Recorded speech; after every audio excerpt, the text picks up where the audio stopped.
శివాయ.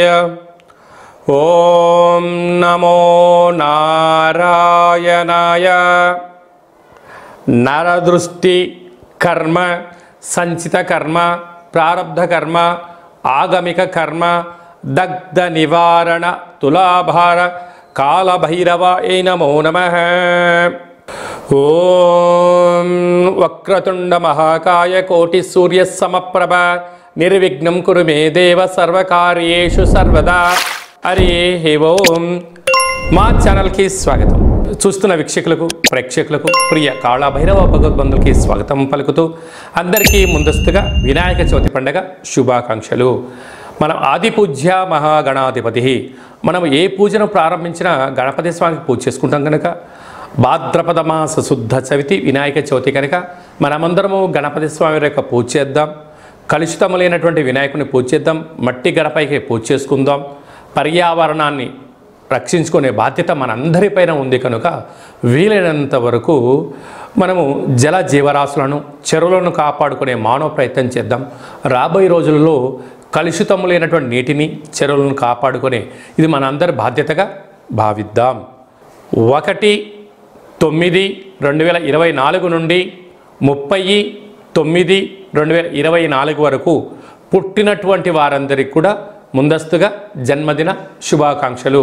గతంలో వివాహం చేసుకున్న వారికి వివాహ వార్షికోత్సవ శుభాకాంక్షలు. ద్వాదశ రాశుల్లో గ్రహ గమనాల్ని ఒకసారి వీక్షింపచేద్దాం. వృషభ రాశిలో గురువు శత్రుస్థాన సంచార స్థితి, మిథున రాశిలో కుజ భగవానుడు సంచార స్థితి, కర్కాటక రాశిలో బుధ భగవానుడు సంచార స్థితి, సింహరాశిలో ఏడాది తర్వాత రవి భగవానుడు సంచార స్థితి, కన్యరాశిలో శుక్రుడు మరియు కేతు సంచార స్థితి, కుంభరాశిలో శని భగవానుడు స్వక్షేత్రకంగా ఉంటూ వక్రగమన సంచార స్థితి, మీనరాశిలో రాహు సంచార స్థితితో ద్వాదశ రాశుల్లో గ్రహ గమనాలు ఈ విధంగా ఉన్నాయి. కన్యరాశి వారు సోమవారం అమావాస్య, సోమవతి అమావాస్య, మంగళవారం అమావాస్య, కాళ అమావాస్య సందర్భంగా ఎలాంటి విధిలను పాటించాలో ఈ వీడియోలో సవివరంగా సంపూర్ణంగా తెలుసుకుందాం. కన్యరాశిలో ఏ నక్షత్రాలు వస్తాయనగా ఉత్తరా నక్షత్రంలోని 2, 3, 4 పాదాలు, హస్తా నక్షత్రంలోని 4 పాదాలు, చిత్తా నక్షత్రంలోని 1, 2 పాదమును కలిపితే కన్యరాశి అవడం జరుగుతుంది. చాలామందికి పుట్టినటువంటి కాల సమయంలో డేటా ఆఫ్ బర్త్ లేనటువంటి వారికి పేరు యొక్క మొదటి అక్షరాన్ని అనుసరిస్తూ రాశిని తెలుసుకునే ప్రయత్నం చేద్దాం. టో, పా, పీ, పూ, షా, అణ, టా, పే, పో అనేటువంటి అక్షరాల వారందరికీ కూడా, రా, రీ అక్షరం అనేటువంటి వారందరికీ కూడా ఈ యొక్క కన్యరాశి జాతకులే. కన్యరాశి యొక్క అధిపతి బుధ భగవానుడు. వీరు సోమవారం సోమవతి అమావాస్య మఖ నక్షత్రము, మంగళవారము పుబ్బా నక్షత్ర సందర్భంగా, కాళ అమావాస్య సందర్భంగా రాశిలోనే శుక్రుడు మరియు కేతు సంచార స్థితి ఉండడం, శుక్రుడు యొక్క నక్షత్రం పుబ్బా నక్షత్రము మంగళవారం అమావాస్య ఉండడము, అదే కాకుండా వీరికి 6వ స్థానంలో శని యొక్క ప్రభావ సంచార స్థితి, 30 సంవత్సరాల తర్వాత వక్రగమన సంచార స్థితి ఉన్నప్పుడు రుణ సమస్యలు, రోగ సమస్యలు, శత్రు సమస్యలు, అంతర్గతమైనటువంటి బహిర్గతమైనటువంటి అపోహలు తొలగిపోగలగాలి అన్నట్లయితే కూష్మాండ దీపాన్ని ఒకటి ఏర్పాటు చేసుకోవడం, పూజా మందిరంలో అష్టదళ పద్మాన్ని వేయడం, ఉప్పును పోయడం, బియ్యాన్ని పోయడం, అందులో కొద్దిపాటి తెల్ల ఆవాలను పోసి గుమ్మడికాయను సగ భాగాన్ని కట్ చేసి పసుపు కుంకుమను పూసి 8 వైపులా దీపాన్ని పెట్టి దీపాన్ని వెలిగించుకొని షోడశ ఉపచార పూజా కార్యక్రమం చేసుకొని బెల్లాన్ని నైవేద్యంగా పెట్టడం కానీ, పెరగన్నం కానీ, చక్కెర పొంగల్ కానీ నైవేద్యంగా ఏర్పాటు చేసుకొని నమస్కారం చేసుకొని చాకలి ఆడవాళ్లకు దీన్ని దానము చెయ్యడం వలన సకలమైనటువంటి దోషాలు తొలగిపోతాయని చెప్పి గమనించాలి. కనుక వ్యయంలో రవి సంచార స్థితి, రాశిలోని కేతు శుక్ర సంచార స్థితి ఉన్నప్పుడు అనారోగ్యము, ఈతి బాధలు, ఎవరో ఏదో అనుకుంటున్నారు, అందరూ నాకే చెప్తున్నారు, నాతో అవసరం ఉన్నప్పుడు జనాలు ఒక రకంగా ఉంటున్నారు, నా అవసరమైన తర్వాత ఇంకో రకంగా ఉంటున్నారు అనేటువంటిది మనోవేదనకు మందు లేదు అని చెప్పి పెద్దవాళ్ళు ఎలా చెప్తూ ఉంటారో ఇలాంటి ఈ కాళ అమావాస్య సందర్భంగా ఇలాంటి పూజా కార్యక్రమాలు చేసుకోవడం వలన సకల మనోధైర్యాన్ని మించినటువంటి ఆయుధం లేదు, ఆత్మవిశ్వాసాన్ని మించినటువంటి ఆయుధం లేదు అని చెప్పి మన పెద్దవాళ్ళు చెప్తుంటారు. మనోధైర్యంతో మీరు ముందుకెళ్ళండి, అద్భుతమైన విజయం మీ సొంతమవుతుంది. అది ఏ కాకుండా గ్రహాలలో అనేక రకాల మార్పులు చెందుతూ ఉన్నాయి కనుక వీలైనంత వరకు మౌనం, ధ్యానం, సూర్య నమస్కారం, దానం, ధర్మం, ప్రశాంతతతో మీకు మంచి కాలం ఉందని చెప్పి గమనించాలి. వ్యవసాయ సోదరీమణులు, హోటల్ వ్యాపారాలు, నీటి వ్యాపారాలు, ఫుడ్ వ్యాపారాలు, జిమ్ సెంటర్లు, అలాగే చేతి వృత్తుల వారికి అందరికీ కూడా కొద్దిపాటి గడ్డు కాలమే అని చెప్పి గమనించాలి. సెప్టెంబర్ మాసంలో ముఖ్యమైనటువంటి పండుగల గురించి క్లుప్తంగా సవివరంగా సంపూర్ణంగా తెలుసుకుందాం. 2వ తారీఖు శ్రావణ మాస అమావాస్య, మఖా నక్షత్రము, సోమవారము. తదుపరి రోజు మంగళవారము, పుబ్బ నక్షత్రము.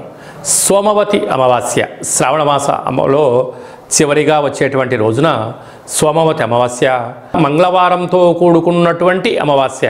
ఈ వీటిని సోమవతి అమావాస్య అని, కాళ అమావాస్య అని కూడా అంటారు. ఈరోజు మనం ఏం చేయగలగాలి అన్నట్లయితే ఇంటినల్లా శుద్ధి పెట్టుకొని, ఇంటికి మామిడాకులు కొబ్బరాకులను ఏర్పాటు చేసుకొని, శక్తి కలిగితే మహాలక్ష్మీదేవి అమ్మవారి యొక్క పూజ, తులసికోట దగ్గర పూజ చేసుకొని, శుభకంకణం చేయవ పంచమం అన్నట్టుగా 5 మంది ముత్తైదులకు యథాశక్తిగా తాంబూలాన్ని కానీ వాయనాన్ని దానం ఇవ్వగలిగినట్లయితే మంచి ఆశీర్వచనం అని చెప్పి గమనించగలగాలి. అంటే ఈ శ్రావణ మాసంలో ఏ స్త్రీమాత మన ఇంటికి వచ్చినా లక్ష్మీదేవిగా భావించగలగాలి. పురుషుడు వచ్చినట్లయితే శ్రీమన్నారాయణుడిగా భావించగలగాలి. వారికి బొట్టు, వస్త్రాలు, ఫలాలు, తేనెటి విందు, సాత్విక ఆహారాన్ని ఏర్పాటు చేయడం వలన భగవంతుడి యొక్క ఆశీస్సులు ఉంటాయని చెప్పి గమనించాలి. అలాగనే శక్తి కలిగింది ఇంట్లో ఒక కూష్మాండ దీపము, అలాగనే కాళభైరవ స్వామికి ముడుపు, కాళభైరవ హోమ కార్యక్రమాన్ని చేసుకున్నట్లయితే కష్టాలకు స్వస్తి పలికి అష్ట ఐశ్వర్యాలకు స్వాగతం అని చెప్పి గమనించాలి. శక్తి కలిగితే చేసుకోండి, కుదరలేదు ఈ కిందిని మనం సంప్రదించినట్లయితే మన యొక్క దేవాలయంలో నరదృష్టి నివారణ కాళభైరవ స్వామి యొక్క దేవాలయంలో అమావాస్య పూజ అద్భుతంగా చేయడం జరుగుతూ ఉంటుంది. కనుక మనమందరం కూడా పూజలో పాల్గొందాం, స్వామివారి యొక్క ఆశీస్సులు పొందుదాం. అలాగనే మనకు 7వ తారీఖు వినాయక చవితి, మనమందరం పండగను చేసుకుందాం, గణపతి స్వామికి ఆశీస్సులు పొందుదాం. చంద్ర భగవానుని చూడకుండా ఉండే మానవ ప్రయత్నం చేయండి. పరిసర ప్రభావంతో చంద్రుని చూసినట్లయితే ఈ కింది నెంబరు సంప్రదించినట్లయితే మీ గురించి ప్రత్యేకంగా చంద్ర దర్శన నివారణ హోమ కార్యక్రమాన్ని చేయించడం జరుగుతుంది, పూజా కార్యక్రమం చేయించడం జరుగుతుంది. మీకు అక్షింతలు, గరిక, కంకణం పంపించడం జరుగుతుంది. కనుక చంద్రుని యొక్క చూసిన దోషం తొలగిపోతుందని చెప్పి గమనించాలి. అలాగనే మనకు 11వ తారీఖున విఘ్నేశ్వర స్వామివారి శరన్నవరాత్రులు జరుగుతున్నటువంటి అష్టమి బుధవారము, జ్యేష్ఠ నక్షత్ర సందర్భంగా ఇది చాలా అరుదుగా వచ్చేటువంటి కార్యక్రమం కనుక కాళ అష్టమి పూజ చేసుకున్నట్లయితే తంత్ర తాంత్రిక వర మహా కాళభైరవ స్వామికి ఆశీస్సులు ఉంటాయని చెప్పి గమనించాలి. అలాగనే మనకు 17వ తారీఖున అనంత చతుర్థి, విఘ్నేశ్వర స్వామివారు సాగర తీరం అంటే జల నిమజ్జనానికి ప్రయాణం చేసేటువంటి రోజు. మనమందరము కూడా స్వామివారి యొక్క నిమజ్జన కార్యక్రమంలో పాల్గొందాం. ఆహ్లాదకరమైనటువంటి కోలాటాలు, విందులు, వినోదాలు, భక్తి పార్వశ్యంతో గణపతి స్వామివారిని గంగమ్మ ఒడికి చేర్చే ప్రయత్నం చేద్దాం. అలాగనే మనకు 18వ తారీఖున భాద్రపద మాస పూర్ణిమ కనుక మనకు మహాలయ పక్షాలు ప్రారంభమవుతాయి. అక్కడి నుంచి 15 రోజులు మనకు ఉంటుంది కనుక మన తాత ముత్తాతలు కానీ తల్లిదండ్రులు కానీ గతించినటువంటి వారు ఎవరైనా ఉన్నట్లయితే వారు ఏ మాసంలో ఏ తిథిలో వాళ్ళు పరమపదింపజేశారో లేకుంటే ఏ రోజు వాళ్ళు పరమపదింపజేశారో ఆ తిథి యందున వారి పేరును స్మరించుకొని వారి యొక్క ఫోటోను ఏర్పాటు చేసుకొని బ్రాహ్మణుని పిలిచి సంకల్పం చెప్పించుకొని స్వయంపాక కార్యక్రమాన్ని ఏర్పాటు చేసుకోవడం, లేదా గోమాతకు ఆహారాన్ని ఏర్పాటు చేయడం, లేదా నదీ తీరంలో వారి పేరుపైన మనము దర్భలు నల్ల నువ్వులను వదిలేయడము, సాధు సంతులకు ఆహారం చేయడము, ఎందుకంటే లేనటువంటి వారికి వారి పేరుపైన వస్త్రదానం చేయగలిగినట్లయితే వారు ఎంతో తృప్తి చెంది వారి యొక్క ఆశీర్వచనం మనకు శ్రీరామ రక్షగా భావించగలగాలి. కనుక మనమందరము గతించినటువంటి పెద్దవారి యొక్క ఆత్మతృప్తికై ఈ కార్యక్రమాన్ని చేస్తూ ఉంటాం. ఇది మన సనాతన హిందూ సాంప్రదాయంలోనే ఉంటుంది. కనుక మనమందరం కూడా మన సాంప్రదాయాన్ని కాపాడుకుందాం, మన పితృదేవతలను ఆశీస్సులు పొందుదాం, మనం వారి యొక్క ఆశీస్సులు పొందినట్లయితే మనకు సర్వత్రా శ్రీరామ రక్ష అని చెప్పి గుర్తుపెట్టుకోగలగాలి. అలాగా మీకు పరిస్థితుల ప్రభావం చేతనో కొన్ని అనివార్య కారణాల వలనో చేయలేని పరిస్థితి ఉన్నట్లయితే ఈ కింది నెంబరు సంప్రదించినట్లయితే మీకు వీడియో కాల్ ద్వారా కార్యక్రమాన్ని చేయించి చూపించి ఈ యొక్క సాధువులకు, సంతువులకు, గోమాతకు వారి పేరుపైన ఏర్పాటు చేయించడం జరుగుతుంది. కనుక ఆసక్తి గలవారు ఈ కింది నెంబర్ సంప్రదించవచ్చు. ఇంకనూ ఈ భాద్రపద మాసంలో మనం విజయం సాధించగలగాలి అన్నట్లయితే ఈ యొక్క పాత్ర కంచు పాత్ర అంటారు.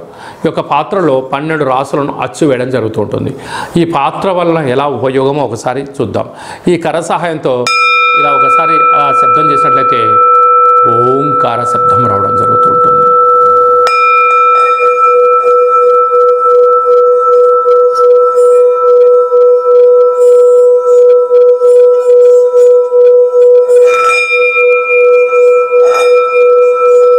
ఈ శబ్ద తరంగాల వల్ల మనిషి ఏదైతే అనుకుంటాడో దాన్ని విజయం సాధించడం, ఉద్యోగంలో, వ్యాపారంలో కష్టాలు తొలగిపోవడం, ఇంట్లో ఉండబడే జ్యేష్ఠాదేవి బయటికి వెళ్ళిపోవడం, బయట సంచరిస్తే లక్ష్మీదేవి మనలోకి ఇంట్లోకి రావడం జరుగుతుంటుంది. కనుక ఈ యొక్క అక్షయ పాత్రతో పాటు కాళభైరవ యొక్క పిరమిడు, డాలరు, కంకణము మీకోసం ప్రత్యేకంగా కాళభైరవ హోమాన్ని చేయించడం, 27 రకాల వస్తువులతో దిష్టి తీయించి పంపించడం జరుగుతుంది. ఒక్కొక్క నెలలో ఒక్కొక్క కాళభైరవ స్వామి వారు ఉంటారు. ఆ కాళభైరవ స్వామివారికి 12 మాసాలు మీ యొక్క గోత్రనామాల మీద పూజ చేయడం జరుగుతుంది. కనుక మనం అందరం కాళభైరవ స్వామి యొక్క సేవ చేద్దాం. కాళభైరవ స్వామి అక్షయ పాత్రను సొంతం చేసుకుందాం. కష్టాలకు స్వస్తి పలుకుదాం. అష్ట ఐశ్వర్యాలకి స్వాగతం పలుకుతామని చెప్పి గమనించగలరు. ఇంకను మన వ్యక్తిగత జాతకం తెలుసుకోవాలనుకుంటున్నారా? మీరు పుట్టినటువంటి కాల సమయంలో మీకు పెట్టినటువంటి పేరు, డేటు, నెల, సంవత్సరం, సమయం రాసి మీరు వాట్సాప్ పంపించగలిగినట్లయితే సంపూర్ణంగా 100 సంవత్సరాల జాతకాన్ని వ్రాసి పంపించడం జరుగుతుంది. మీరు పుట్టినప్పుడు గ్రహ గమనాలు ఎలా ఉన్నాయి, ప్రస్తుతం ఎలా ఉంటున్నాయి, రాబోయే కాలంలో ఎలా ఉండబోతున్నాయో సవివరంగా సంపూర్ణంగా తెలియజేయడం జరుగుతుంటుంది. చాలామందికి పుట్టినటువంటి కాల సమయంలో డేటా బర్త్లు లేనటువంటి కారణం వలన మీ పేరు యొక్క మొదటి అక్షరాన్ని అనుసరిస్తూ రాశిని తెలియచేస్తూ గవ్వళ ద్వారా అనగా కాళభైరవ ఉపాసన చేత రమణ శాస్త్రం ద్వారా భూత, భవిష్యత్, వర్తమానాన్ని తెలియజేయడం జరుగుతుంది. ఆసక్తి గలవారు ఈ కింది నెంబర్ను సంప్రదించి అపాయింట్మెంట్ తీసుకొని సంప్రదించగలరు. వ్యక్తిగత జాతకాన్ని తెలుసుకుందాం. కష్టాలకు పులి స్టాప్ పెట్టుకుందాం. అష్ట ఐశ్వర్యాలకు స్వాగతం పలుకుతాం. ఎప్పుడు మంచి కాలం ఉంది, ఎప్పుడు మంచి కాలం లేదు, ఎప్పుడు ఏది ప్రారంభించాలి, ఎప్పుడు ఏది ప్రారంభించకూడదో మనం తెలుసుకునే మానవ ప్రయత్నం చేద్దాం. భగవంతుడి యొక్క ఆశీస్సులు పొందుదాం. అలాగనే మీ అబ్బాయికి కానీ అమ్మాయికి కానీ తరచూ ఎంత ప్రయత్నం చేసినా వివాహం అవ్వడం లేదా, అవ్వకపోవడం గల కారణం ఏంటి, జాతకంలో ఎలాంటి యోగం ఉంది, ఎలాంటి దోషం ఉందో తెలుసుకునే ప్రయత్నం చేద్దాం. అలా వచ్చినటువంటి వధువు యొక్క జాతకంలోని వరుడు యొక్క జాతకంలో వీరిద్దరి యొక్క జాతకాలు ఎలా కలుస్తున్నాయి, వీళ్ళ పాదాలు, గణాలు, గుణాలు, వివాహ తదంతా వీరికి ఎలాంటి యోగాలు ఉన్నాయో కూడా సవిరంగా కూడా తెలుసుకునే ప్రయత్నం చేద్దాం. అలాగా వివాహమైన దంపతులు తరచుగా నిత్యం గొడవ పడుతున్నారా, ఎవరికి వారే యమునా తీరి అన్నట్టుగా ఉంటున్నారా, భేదాభిప్రాయాలతో ఇబ్బంది పడుతున్నారా, ఎందుకు ఇలా జరుగుతుంది, మీ జాతకంలో ఎలాంటి దోషాలు ఉన్నాయి, గ్రహ గమనాల్లో గ్రహాలు యొక్క ప్రభావం మీద ఎంత పడిందో తెలుసుకొని చిన్న చేర్పులు మార్పుల కారణం చేత కాళభైరవ స్వామి ఆశీస్సుల చేత మీరు పాలు పెరుగు ఎలా కలిసి ఉంటాయో, పాలు నీళ్ళు ఎలా కలిసి ఉంటాయో, పార్వతీ పరమేశ్వరు ఎలా కలిసి ఉంటారో కలిసి ఉండేటువంటి ఆధ్యాత్మిక సలహాలు, సూచనలు ఇవ్వడం జరుగుతుందని చెప్పి గమనించాలి. కనుక మనమందరము కూడా స్వామివారి యొక్క ఆశీస్సులు పొందుదాం. ఎడబాటైనటువంటి భార్యాభర్తలు కలిసి ఉండేటువంటి ప్రయత్నం చేద్దామని చెప్పి గమనించాలి. అలాగనే మనం అనేక ప్రాంతాల్లో మనకు విఘ్నేశ్వర స్వామి యొక్క మండపాలు ఉంటాయి. ఒక్కొక్క మండపం వాళ్ళు ఒక్కొక్క రకమైన వినాయకుడిని, ఒక్కొక్క రకమైనటువంటి అలంకరణ చేస్తూ ఉంటాం. అలాంటి వినూత్నంగా ఎవరైతే మండపాలు నిర్వహణ కార్యక్రమాలు చేస్తున్నారో వారందరూ ఈ నెంబర్ సంప్రదించి మీ ఫోటో, ఆ వినాయకుడి యొక్క మండపం స్థలం అడ్రస్ పంపించగలిగినట్లయితే మీ యొక్క మండపాన్ని మా యొక్క యూట్యూబ్ ఛానల్లో మాకు ఉండబడినటువంటి ప్రసార మాధ్యమంలో ఏర్పాటు చేసి ప్రపంచంలో అన్ని మూలలలో ఉండబడే గణపతి స్వామివారిని ఒక ట్రాక్ పైకి తీసుకొచ్చి ఒక వేదికను ఏర్పాటు చేస్తున్నాం. మన యొక్క మండపాన్ని మన ప్రాంతం వారే కాకుండా విదేశాలలో ఉండబడిన వారందరూ కూడా దర్శించుకునేటువంటి ప్రయత్నం చేయడం జరుగుతూ ఉంటుంది.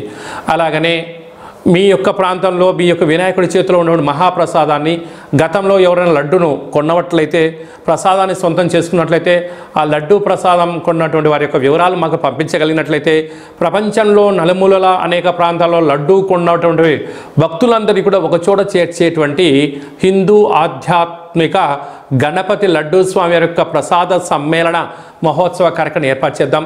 కనుక మనమందరం ఈ సమ్మేళనంలో పాల్గొందాం. లడ్డు కొన్నటువంటి వారందరూ గత సంవత్సరంలో 20 ఏళ్ళ కిందట, 25 ఏళ్ళ కిందట ఈరోజు దాకా లడ్డు కొన్నటువంటి వాళ్ళు ఎవరైనా ఉన్నట్లయితే ఈ కింది నెంబర్ను సంప్రదించినట్లయితే మిమ్మల్ని అందరినీ కూడా ప్రపంచమంతలో మిమ్మల్ని పరిచయం చేసి లడ్డు కొన్నటువంటి వారందరినీ ఒకే చోట చేర్చేటువంటి ఒక మహోన్నతమైన హిందూ ఆధ్యాత్మిక సమ్మేళన కార్యక్రమంగా భావించి మనమందరం ఒక చోట చేరి మనం స్వామివారి యొక్క ఆశీస్సులను అందరికీ ఇచ్చిపుచ్చుకునే ప్రయత్నం చేద్దాం.